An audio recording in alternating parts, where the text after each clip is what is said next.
Hello guys, welcome back to On Time Notes, and in this video we are going to see about process. So a process is a program in action. It is the basic unit of work in an operating system. For example, when you open a web browser or text editor, it becomes a process. Process is created during the execution and it is loaded directly into the main memory. Process has its own control system known as process control block PCB, and process changes from time to time by itself. So process क्या है कि एक programme है जो currently execute हो रहा है operating system में। जो भी हम काम कर रहे हैं उसका एक बेसिक यूनिट है प्रोसेस। सो एग्जांपल है कि हम लोग जब वेब ब्राउज़र ओपन करते हैं या फिर टेक्स्ट एडिटर, तो वो एक प्रोसेस हो जाता है। एंड प्रोसेस जो क्रिएट होते हैं एग्जीक्यूशन के टाइम पे, वो डायरेक्टली मेन मेमोरी में लोड किए जाते हैं। एंड जो भी प्रोसेस है उनका एक कंट्रोल सिस्टम होता है, वो है process control block PCB. And जो भी प्रोसेसेस है वो टाइम टू टाइम चेंज होते हैं खुद से। So now will see process states. The process from its creation to completion passes through various states and the minimum number of states is 5. So first state is new. The program is just created and is waiting to be loaded into memory. Second, ready. The process is in the main memory, ready to execute but waiting for CPU time. Third, running. The process is actively running or executing on the CPU and only one process runs at a time per CPU.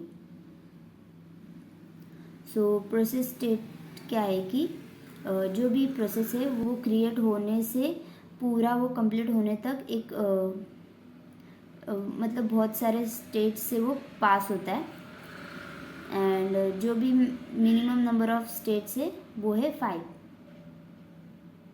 तो first state है new. सो जब programme नया create होता है and वो memory में load होने के लिए वेट कर रहा होता है, तो वो न्यू स्टेट में रहता है। देन फॉर रेडी, जो भी प्रोसेस है वो मेन मेमोरी में है एंड एग्जीक्यूट करने के लिए रेडी है, लेकिन सीपीयू टाइम के लिए वेट कर रहा है। थर्ड है रनिंग।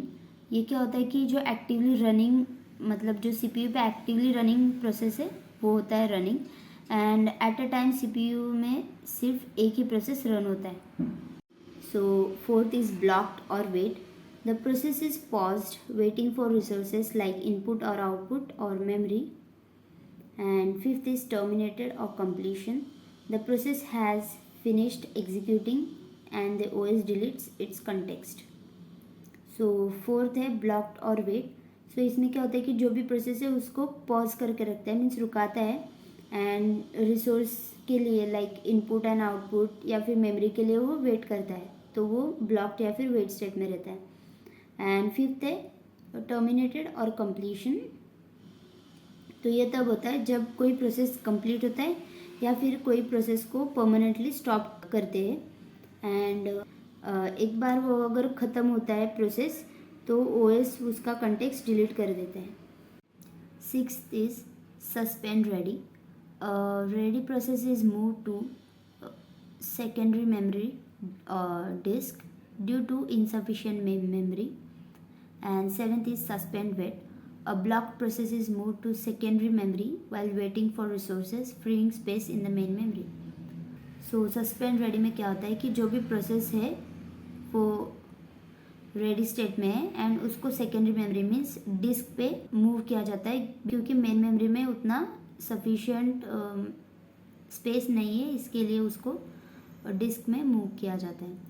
एंड सेवेंथ है सस्पेंड वेट। इसमें क्या होता है कि जो भी ब्लॉक प्रोसेस है उनको सेकेंडरी मेमोरी में मूव किया जाता है जब वो रिसोर्सेज या फिर मेन मेमोरी में स्पेस के लिए रुका रहता है।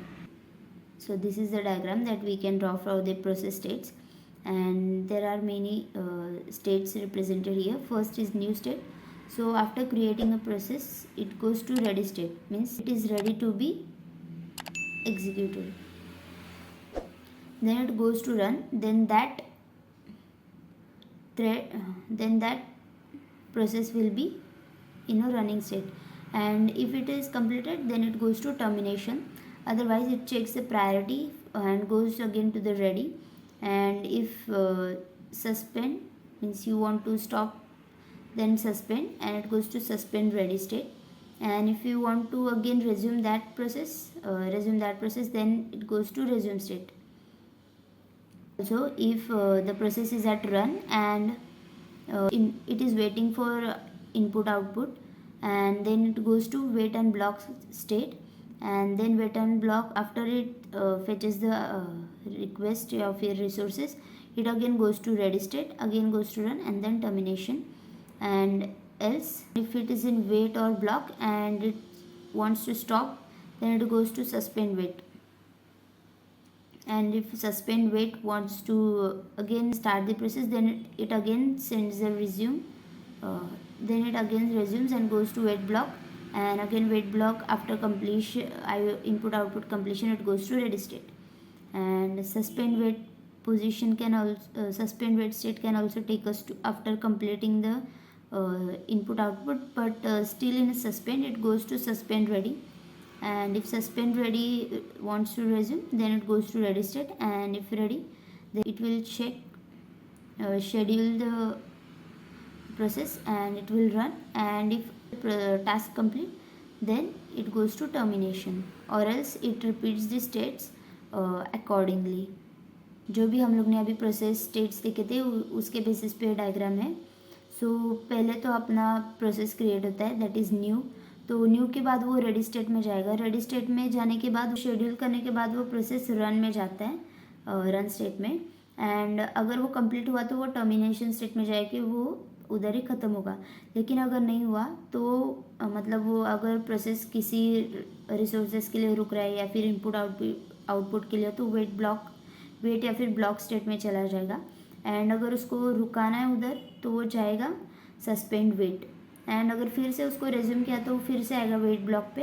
एंड उसको अगर रिसोर्सेस मिल गया तो वो अगेन जाएगा रेडी पे. देन अगेन रेडी उसको शेड्यूल करेगा, फिर रन के पास जाएगा, एंड रन कंप्लीट होने के बाद टर्मिनेट कर देगा.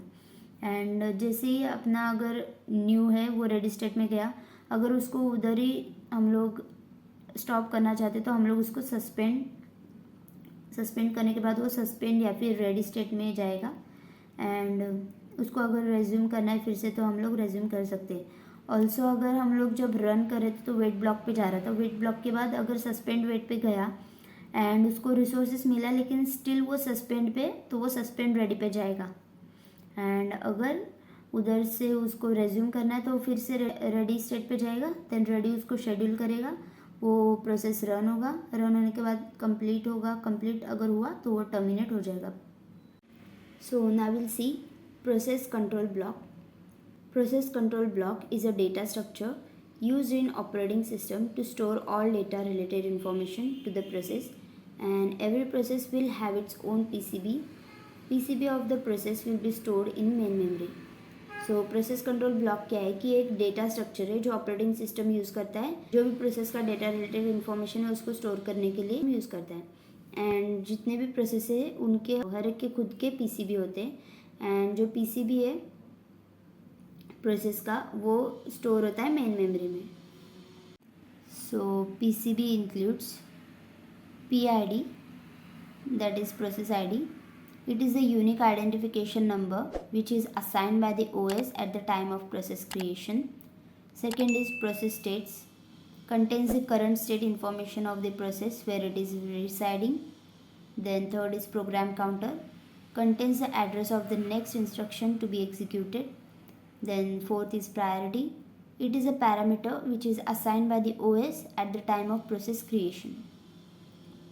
So PCB जो है उसमें ये सारी चीज़ें होती है. फर्स्ट है प्रोसेस आईडी. जब वो प्रोसेस क्रिएट होता है तब OS हर एक प्रोसेस को एक यूनिक आइडेंटिफिकेशन नंबर असाइन करता है. देन सेकेंड है प्रोसेस स्टेट्स. तो इसमें क्या होता है कि जो भी प्रोसेस का करंट स्टेट है उसके बारे में इंफॉर्मेशन रहता है. एंड वो प्रोसेस कहाँ रिसाइड हो रहा है उसका सब इंफॉर्मेशन प्रोसेस स्टेट्स में हमको मिल जाएगा. एंड प्रोग्राम काउंटर क्या है कि जो भी नेक्स्ट इंस्ट्रक्शन अभी एग्जीक्यूट होने वाला है तो उसका एड्रेस रहता है प्रोग्राम काउंटर में. फोर्थ है प्रायोरिटी. जो प्रायोरिटी है ये एक पैरामीटर है जो OS असाइन करता है प्रोसेस को जब वो प्रोसेस क्रिएट होता है. Fifth is general purpose registers. It contains registers information used by the process in order to execute the instructions. Sixth is file list, in which CPU maintains a list of files that are being opened by a process. Then seventh is device information. A proper list should be maintained that shows which input output device is being used by which process. And eighth is protection. It also provides protections to a particular process. So fifth है general purpose registers, में क्या होता है कि जो भी register information है उसको यूज़ करता है प्रोसेस जब हम लोग एक इंस्ट्रक्शन को एक ऑर्डर में एग्जीक्यूट करते हैं.